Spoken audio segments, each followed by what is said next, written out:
लोकसभा चुनाव में मिली हार के बाद बीजेपी के दो नेता आमने सामने हैं, लेकिन बीजेपी हाईकमान न तो दोनों पर किसी तरह की कार्रवाई कर रहा है और ना ही दोनों के बीच सुलह कराने की कोशिशें ही की जा रही हैं।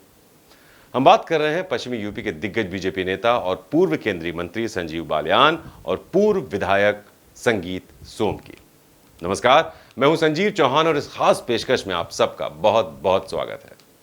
तो मुजफ्फरनगर में मिली हार के बाद से दोनों नेताओं के बीच जुबानी जंग चल रही है, जिसकी शुरुआत संजीव बालियान ने की।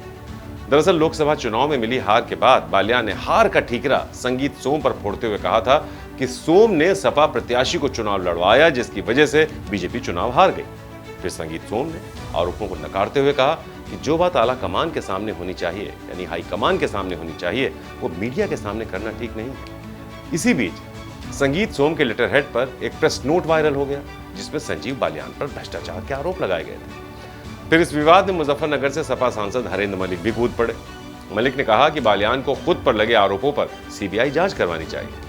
अब मलिक की बात मानते हुए बालियान ने होम मिनिस्टर अमित शाह को पत्र लिखा है, जो सोशल मीडिया पर वायरल हो गया है। इस पत्र में बालियान ने खुद पर लगे आरोपों की सीबीआई या उच्च स्तरीय जांच करवाने की मांग की है। शाह को लिखी चिट्ठी में संजीव बालियान ने लिखा, हाल ही के दिनों में मीडिया के माध्यम से एक महत्वपूर्ण बात प्रकाश में आई है। पश्चिम उत्तर प्रदेश के एक पूर्व विधायक के लेटर हेड पर एक पत्र पत्रकारों को बांटा गया, जिसमें मुझ पर भ्रष्टाचार के निराधार आरोप लगाए गए हैं। मैं उसमें लगाए गए सभी आरोपों का खंडन करता हूं, क्योंकि मैं प्रधानमंत्री की विगत दोनों सरकारों में मंत्री रहा हूं। इसलिए मुझ पर लगाए गए ऐसे आरोपों की निष्पक्ष जांच करवाना मेरा दायित्व बनता है। मैं अनुरोध करता हूं आपसे कि उन सभी आरोपों की सीबीआई से या अन्य किसी उच्च स्तरीय संस्था से जांच कराई जाए, ताकि मुझ पर लगाए गए उन सभी आरोपों की सच्चाई देश के सामने आ सके और षड्यंत्रकारियों का चेहरा भी बेनकाब हो सके। तो बालियान ने बतौर सांसद अपने 10 साल के कार्यकाल का जिक्र करते हुए लिखा, मैं बीते 10 साल से पश्चिम उत्तर प्रदेश के उस मुजफ्फरनगर क्षेत्र का प्रतिनिधित्व करता आया हूं, जहां पर साल 2014 से पूर्व अपहरण, लूट, फिरौती, रंगदारी, हत्या जैसी खबरों से समाचार पत्र रंगे रहते थे। जहां मेरठ से रुड़की के बीच शाम के समय के बाद यात्रियों को अपने वाहन को रोकने तक में भय लगता था, वहां प्रधानमंत्री के विकास के मंत्र ने मुझे उस भयमुक्त मुजफ्फरनगर को विकास की ओर ले जाने की प्रेरणा दी। तो साफ है कि बालियान ने अमित शाह को लेटर लिखकर नैतिकता के पैमाने पर खुद को सही साबित करने की कोशिश की है। साथ ही बतौर सांसद उनकी क्या क्या उपलब्धियां रहीं, ये भी बालियान ने बताया है।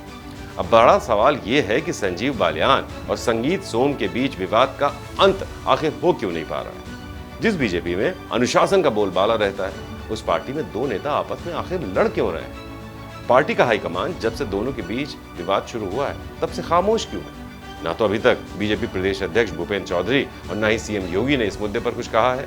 और तो और बीजेपी के आलाकमान ने दोनों नेताओं को दिल्ली तलब किया है, जबकि मुजफ्फरनगर से दिल्ली की दूरी भी ज्यादा नहीं है। बहरहाल यूं तो बीजेपी की यूपी में कई सीटों पर हार हुई है, लेकिन मुजफ्फरनगर में जमकर सिर फुटअव्वल भी हो रही है और पार्टी का आलाकमान खामोश है। अब भ्रष्टाचार के आरोप से बात सीबीआई जांच तक पहुंच गई है। ऐसे में अमित शाह संजीव बालियान के लेटर का जवाब देते हैं या नहीं, ये देखने वाली बात है।